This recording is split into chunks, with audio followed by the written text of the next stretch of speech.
Dans le cadre de l'enseignement à distance inauguré par la ministère de l'Éducation nationale, j'aimerais bien participer à faire cette leçon, espérant qu'elle atteindra ses objectifs.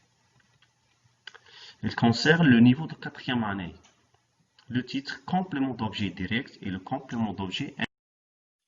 Les objectifs de cette leçon sont 2. Premièrement, reconnaître le complément d'objet direct et le complément d'objet indirect. Deuxième objectif, c'est savoir identifier le complément d'objet direct et le complément indirect. Premièrement, nous allons faire un petit rappel concernant les leçons précédentes. Comme nous avons vu dans la leçon précédente, la phrase exclamative. Qu'est-ce qu'une phrase exclamative? C'est une phrase qui s'exclame. Elle exprime une intonation. Exemple, quelle belle voiture, oh, c'est beau, etc. Deuxième leçon concernant la phrase impérative.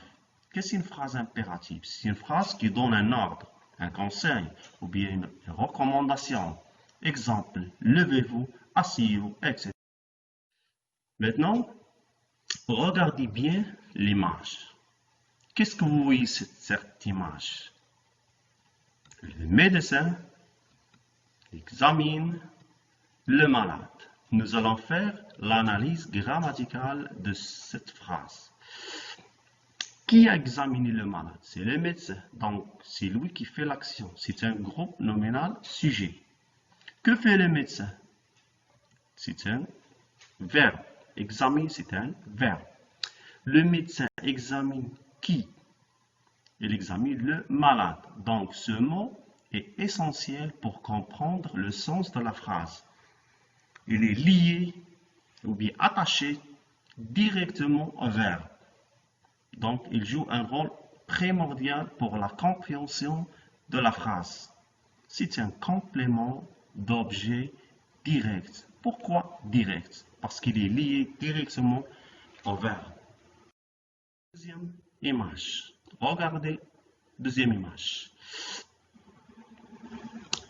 La fille cueille des fleurs. Nous allons faire l'analyse grammaticale de cette phrase.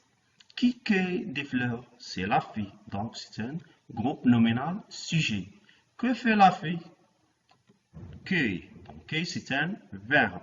La fille cueille quoi? Il cueille des fleurs. Ce mot, il complète le sens de la phrase. Il est lié directement au verbe.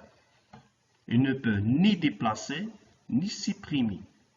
Donc, c'est un complément d'objet direct. Maintenant, regardons cette image. Qu'est-ce que vous voyez sur cette image? L'enfant se lave les mains. Qui se lave les mains? C'est l'enfant. Donc, c'est un groupe nominal sujet. C'est lui qui fait l'action. Que fait l'enfant? Se lave. Se lave, c'est un verbe. L'enfant se lave quoi? L'enfant se lave les mains.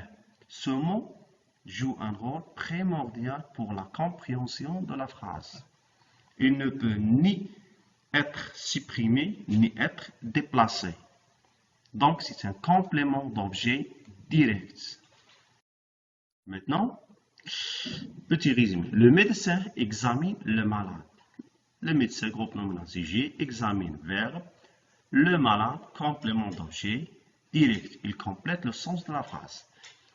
La fille cueille des fleurs. La fille, groupe nominal sujet.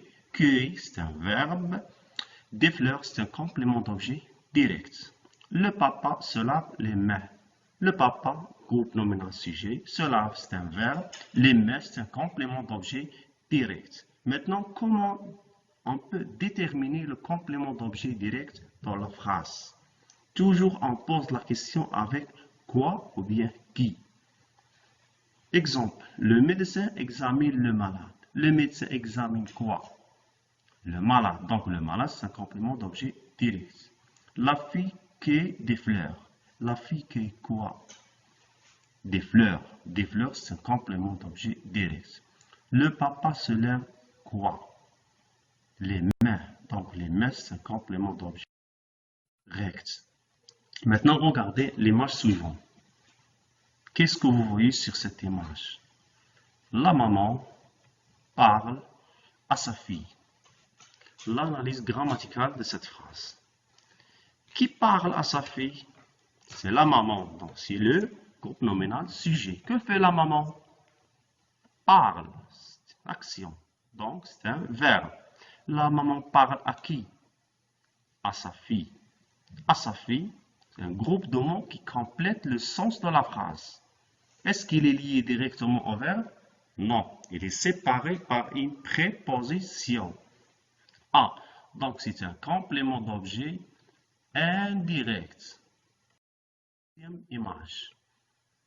Regardons bien cette image. Qu'est-ce que vous voyez sur cette image? La femme s'occupe de son enfant. Qui s'occupe de l'enfant?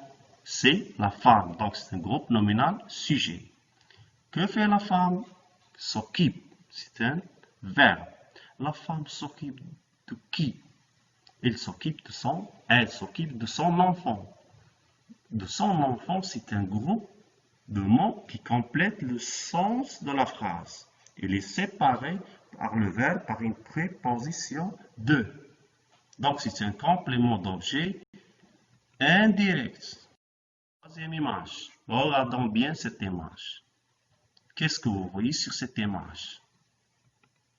Les élèves travaillent avec des ordinateurs.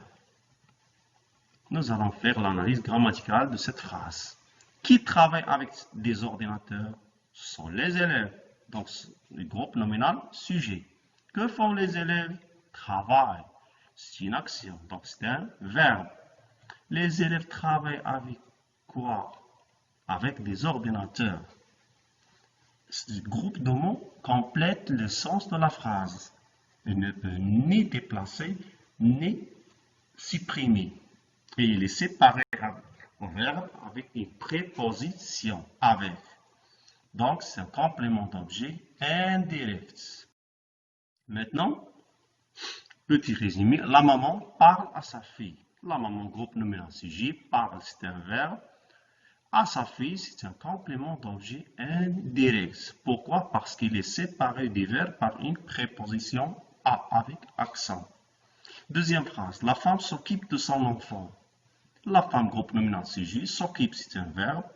De son enfant, c'est un complément d'objet indirect. Il complète le sens de la phrase.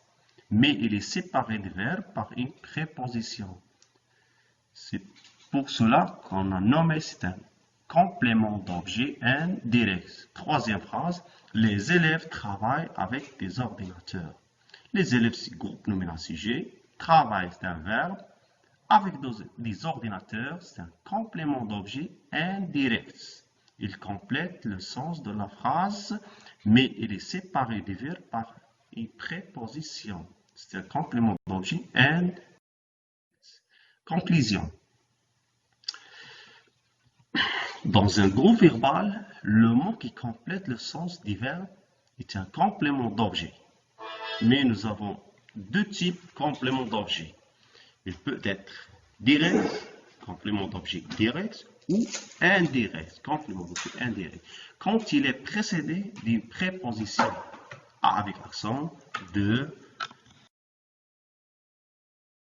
etc., chez, etc. Maintenant, nous avons un petit exercice. Souligne le complément d'objet direct et entoure le complément d'objet indirect dans les phrases suivantes. Nous avons 5 phrases. La première phrase. Dans la forêt, les écuries ramassent des provisions pour l'hiver. Deuxième phrase. Mina cherche son sac. Elle le retrouve dans un endroit bizarre. Troisième phrase. La maman donne de l'argent à sa fille. Quatrième phrase. Alice se lave les mains. Cinquième phrase. La pandémie ravage le monde.